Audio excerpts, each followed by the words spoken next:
Okay, it's good to have you back. You're still watching Good Morning Anambra Tuesday episode with Ijoma and Dave. Yes. And today, I bet the discussion will have been hot since morning. Very hot indeed. I just hope this one will give us a cool off. Yes. Yes. Okay, welcome. And in this segment, we want to look at food sufficiency, whether it's a reality. That's what we're asking this morning, food sufficiency. A reality. Okay, and we know that food sufficiency is, but before we go on, let's quickly welcome the guest that has joined us to look at this. Perhaps find out whether he's a farmer, whether he can produce more than what he consumes. And that's DK Ndulwe, former PAMSEC, Minister of Information. It's good to have you in our studios this morning. Thank you very much. It's my pleasure to be with you. Because that's where you belong. Welcome, sir. Welcome. Yes, wanted to ask you. I wanted to ask you before going whether you're a farmer. Well, by profession, no, but by practice, in the sense that one from this part of the world has to farm, even if it is within 1 hectare, which is subsistence farming. Just put something on ground, exactly, and perhaps be able to feed yourself first.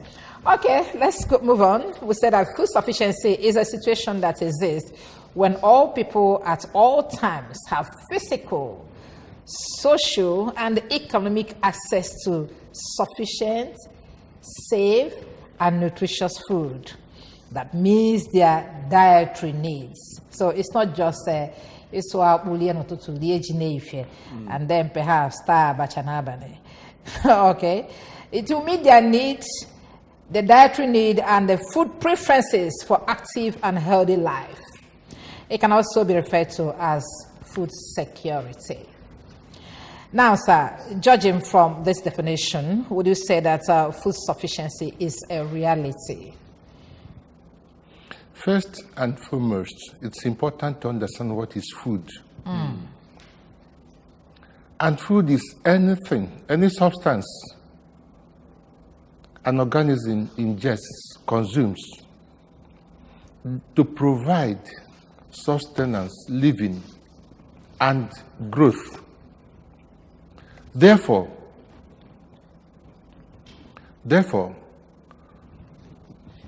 having understood what food is, it's of different sources. Trees, or what you call crops, and animal, the sources. Therefore, when you talk of sustainability, you will think which of the sources, or both sources of food. Of course, there is the third source, which is using or creating food out of deliberate mischief. What do I call it, deliberate mischief? Fungi. Like when you want to do yogurt, produce yogurt, you use a fungi, bacteria, or both to get your yogurt and some other food in that category. However, the source notwithstanding, before you talk of sufficiency, you must understand what you want to be sufficient. So, but given that both sources of food should be taken up, the most important thing in this taking up or in this appreciation or evaluation of sustainability is, do we have the wherewithal? And I can tell you we have. We have. As this discussion goes on, we'll get to that. Okay.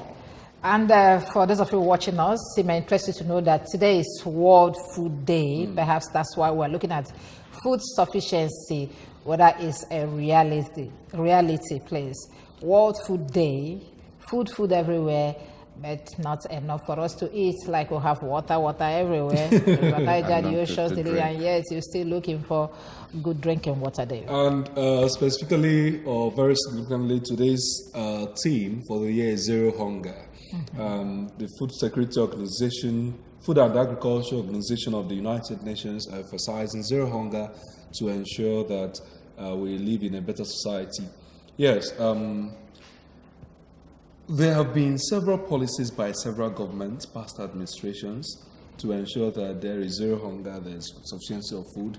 I could remember the Operation Feed the Nation and several other ones under Babangida administration. We had agricultural transformation agenda under President Jonathan and the emphasis on diversification by this present government. Why do you think that these policies have not succeeded? The policies concerning food are very laudable. The Operation Feed the Nation, Green Revolution, transformation agenda on agriculture, and so on and so forth, very laudable. But the problem we have is implementation, because it does seem that when we find the solution, the problems are reviewed. The Land Use Act, which would have given the government proper leverage and opportunity, was not to the letter utilized. Why I said not properly, it was not properly utilized. That act was applied only for structural developments. What I mean by that, infrastructures. And the application denied this country of extensive mechanized agriculture, which is the basic thing any nation desires or aspires to. Because a nation that cannot feed itself, you know what it means? A hungry man is an angry man. There is no other thing you can tell him that will fall into beat. Therefore, the policies should have human face. That's another. And the application should be gradual, not with immediate effect. And you clean out hundreds of hectares of land that you want to go into mechanized agriculture, only to end up with erosion and other devastating natural causes imported or rather on the community. Because when that fails, you find the government or the program pulling out and the indigenous or natives bear the brunt. So there must be a holistic approach involving the people, taking great care to choose the type of crop, the type of food product with respect to the soil. Okay. Because where tomatoes, for instance, is supposed to grow and grow very well with little or no input like fertilizer. It's good to have you. Still, good morning, Anambra. We're looking at food sufficiency, a reality to mark the World Food Day. Do we have enough food to eat in this country? And we have been joined by another guest to also help us look at this. And he is Ogo Ezono. Ogo Ezono is a farmer and also an analyst. You're welcome, Ogo. Thank you very much. Good to have you, to have me in your studio.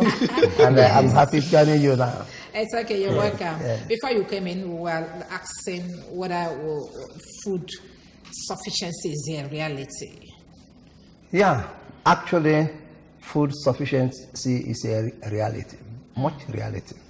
Reality in the sense that we have the potentials in the country.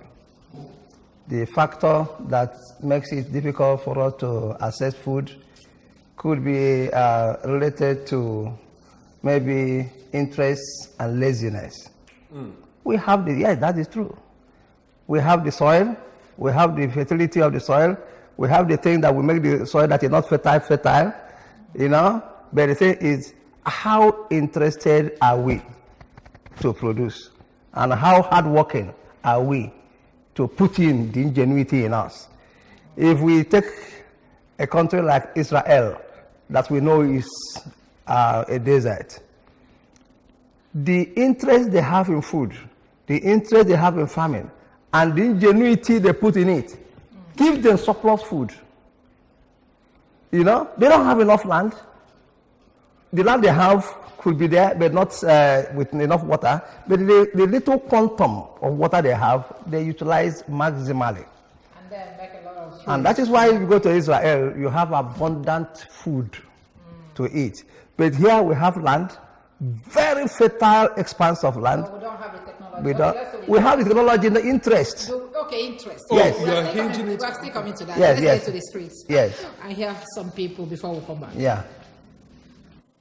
It's one thing that every country that is growing should aspire to. By the way, what's a country if it can't feed itself? It is one thing that I am sure that the Nigerian government can also attain, but the level of seriousness you give to agriculture can also help to determine whether that could be attained or not. Nigeria nwere ike ịkọpụta nri izu Nigeria because from n'uche ka na-ekwu wọta ọ bụ na onwere aka na-enyere ndị farmer as in no nwe ife na-ebunye fa nke ya bụ and the end of the year ihe fa kọ n'ugbo like ihe na-ekwu like fertilizer na ndị otu ebupụta nwe ya obi ibu nke a ka ya bịa kwube as not possible mana otu economy tipịago like this everything is somehow other the possible Nigeria ịkọta nwunye yezu Nigeria. Nigeria is too large. Nigeria has everything it takes to produce food that will be not only enough, but the surplus ones to be exported to other countries. Food sufficiency can be a reality if our government is very serious with that. We can't place ban on the importation of foods or some food items while we have not taken that of empowering local. Okay, food sufficiency will be a reality if there is a political will. That's all I get from what the people that we spoke to. Now, before you came in now, who have looked at different policies that have been put in place in this nation to make sure there's food sufficiency in Nigeria. We looked at National Accelerated Food Production that ran from 72 to 73, Operation Feed the Nation 76 to 80, Green Revolution Program 81 to 83, and then go back to land 83 to 85, the last one that is a restoration of the elements of the first one, which also was implemented in 1985. Now, all these policies were geared towards food sufficiency and security in Nigeria. And we asked the question, why have it failed? Is this still the political will or over politicization of our policies? Or like you said, the interest on people to do that? That is the thing. The law is there. The policy to make it come in place is there, but how is the interest? This interest you're talking about, is it on the part of the government or the part of the people? I think both. One thing is to make law, the other one is to facilitate that law. Okay? How do you make the populace interested? How do you motivate them? How do you give out the input that will make people go and farm? How do you distribute the farm inputs and things like that? Implements and things like that? Maybe he comes in. It seems he's not agreeing totally with you. Well, I do not agree in total with what he's saying, though we are not debating. No. Yes, we are it's okay. But if you monitor developments, you find out that the Nigerian populace of today is not the same of yesteryears. People are now more interested in what to do to have basic, at least 1 square meal in a day. I, for one, in my family, we have a fish farm. Okay. We are working towards that. Started by my son, one of my sons. He took the initiative, and we provided the support. Okay, we are coming to the aspect. But before we get to people are now interested. The nature of Nigerian politics has been fingered as a major reason why agricultural policies fail in Nigeria. For example, you have different professionals in, not having a round spec in a round hole. Okay, having somebody that read education to man agricultural ministry, or a lawyer being the Minister of Agriculture, don't you think that that's just one of the problems why these policies are not working? Oh, I don't Because think you don't so. give what you have. I don't think so. What you don't have, please. Because at that level, it's administrative. The technical men are there in the ministries. Okay. The technical men are there in the ministries. In any case, equally, you're correct. In any case, it has to do with passion. You may be a lawyer and have passion for farming, and you do well. You may be an engineer and have passion for agriculture, and you do well, like he said. When you don't have the technical know-how. It doesn't matter, like he said. The son he mentioned may not be an expert in agriculture, but potentially is interested in farming. But there is something. Let me take, for example, yeah. I'm the minister for, I read mass communication. Yes. And I'm minister for agriculture. The technocrats now advise me to do something. That's it. And I bet, because I'm not experienced, I might actually cancel their views because I'm not educated in that aspect. Wouldn't that cause the sustenance of those policies not to be in place? Definitely it will, because you don't have that humility to imbibe that which you don't have. So is the humility that is the problem, not the humility? Yes, that is true, because you see yourself at the helm of affairs, you do not see yourself humble enough to copy from somebody who knows what you do not know. We have a prototype here, a model here. When His Excellency Abukwedike Global came on scene, we know he's not an agriculturist, our agronomist. He's a banker. But if you look at the template he used to establish what is today Anambra agricultural might, one, in his policy, agriculture is one of the major pillars of development. He set up a committee to do a blueprint led by Professor C.P.E. Omaliko. That's right. And they produced that blueprint. Among the contents of the blueprint is using the right crop or right food item for the right soil. Beautiful. Like I mentioned earlier. Beautiful. Where tomatoes will do well, there's no need taking potatoes or cassava to that place. That may not do well there. That may not do well there. That's right. You think it's not the job of the expert to know which is which? Yeah, the expert has said lawyer at the helm of affairs in the His Excellency is not an agronomist. He's not. But you see what I call administration, proper administration. You don't need to be a specialist to know that this is what you want. I don't need to be a road specialist, though I'm an engineer, to know that this road is not good. If you ply the road 2 times, you will know that this road is not good, or even once. Yes. So, what it requires is goodwill. I am here to serve, and I'll use all the instruments and people within to achieve, to get results. Yes. Talking about His Excellency, I know that at the beginning of his administration, Anambra rice and other agricultural products started trending in the markets. That's right. Would you say that that's a good step towards food sufficiency? Wonderful, it is. And Anambra rice is now not only in national map of agriculture, but worldwide. People are looking for it. The other day I went to America and people were looking for Anambra rice. What is Anambra rice? I tell the Anambra rice is there. I prefer it to the rice we eat here, because the rice we eat in Anambra has flavor more than what we have here. And we had it as a joke, but the reality was there. So the summary of, or not the summary, but the implication of what we've just said is that if other governors will replicate the Abokwe model, believe me, in the next 2 years, let me not say one, because we have challenges too. And these challenges you know as much as I do. In the next 2 years, we'll have food sufficiently and secured, because food security is one thing, food sufficiency is another. Yeah, okay, I know that we have this insurgency in this country that has dealt with the farmers that are producing this food that we're talking about. Yeah. So I now bring back what I said earlier, political will. Okay, what do you think that the federal government needs to do to make sure that this problem is settled? And then the farmers will continue producing food for us to get sufficient food for us to consume. Well, the answer is well known by all of us. It is the duty of the government to protect life and property. If they fail in that aspect and Boko Haram people or people who are involved in terrorist activities go to attack farmers. Of course, if the farmers do not produce, we shall go hungry. You know, so we are begging the federal government to use the good power they have to go and take care of insurgency that attack both farmers and the populace. And come down here. The other day, I went to a big farm in Nobi.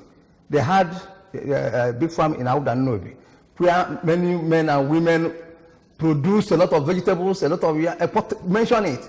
But then there is this flood that brought sand from Uke down to that place and submerged up to 3 hectares of farmland. Really? I'm telling you, it's painful. I went there last week, they were all crying. So I want to appeal to the Ministry of Agriculture to go to Nobi, Auda Nobi, and see what they can do to stop the runoff water entering their farm, and then see what they can do to recover the ones already submerged. If their interest is killed by that, then they will not farm again. But if the government comes to their assistance, you will see them get more interest and then produce food for us. Talking of government assistance. Yes, government assistance. I know Anambra will do it. Yes, so many provisions that this present administration has made in the state to make sure that people access agricultural roles to be able to cultivate very well. But it does appear people are not accessing these loans otherwise. Why are we still having food scarcity?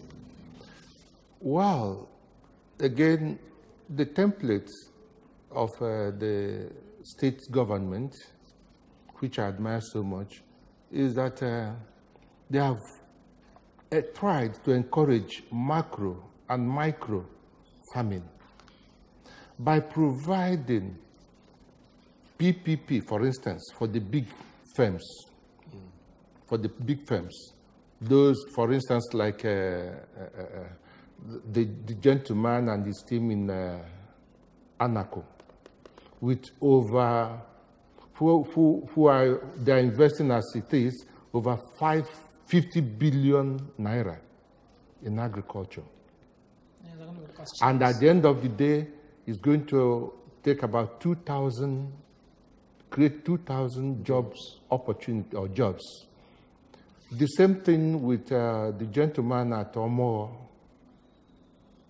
So, and about 6 of them like that. Now, talking about force majeure, which is like flooding, that can be checked too. How?